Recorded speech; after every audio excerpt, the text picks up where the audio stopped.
ভালোবাসি, আমি ওনাকে অনেক ভালোবাসি। আমি আপনাদের বোন, জাস্ট আমি ওনাকে ফিরে পেতে চাই।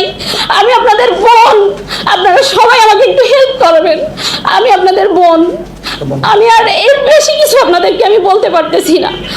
2 নাম্বার স্ত্রী আবু তোহা আদনান, নাম শোনেন নাই? সোশ্যাল মিডিয়াতে এমন ভাবে প্রচার করা হয় মনে হয় বাংলাদেশে এই হুজুর প্রথম দ্বিতীয় বিবাহ করছে, আর কেউ করেন। কত এমপি মন্ত্রী 8টা 10টা বাসা বাড়ি ভাড়া করিয়া এক একটা ফ্ল্যাটে নারী নিয়ে যেতে হয়, সেই খবর আপনাদের কাছে থাকে না। হুজুর বিয়ে করলে আপনাদের চুলকায় না? হুজুরদের নিয়ে যত অ্যালার্জি, ওনার সেই স্ত্রী এটা স্বামী পরিত্যক্ত একটা নারী, এর আগেও বিয়ে হয়েছে।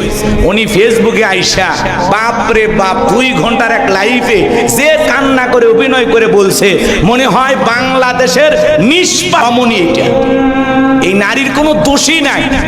আপনার যদি দোষ না থাকে আগের স্বামীগুলোর ভাত হইল না কেন? কথা কর না কেন? আপনি যদি এতই সতী সাধবী রাবিয়া বস্ত্রী হন, আগের স্বামীগুলোর সংসার টিকলো না কেন? হুজুরের নরম পাইছেন, হ্যাঁ, নাকে দড়িতে ঘুরাইতে চান। আলেমের সম্মান নষ্ট করে, স্বামীর সম্মান নষ্ট করে সোশ্যাল মিডিয়া দেশে স্বামীকে নিচে নামাবেন, আবার দেশবাসীর কাছে বলবেন আমি আমার সংসার ফেরত চাই। তোমার মতো নারীর সাথে সংসার করা মানে পুরো জীবনটা ধ্বংস হওয়া। কথা বলে ঠিক না?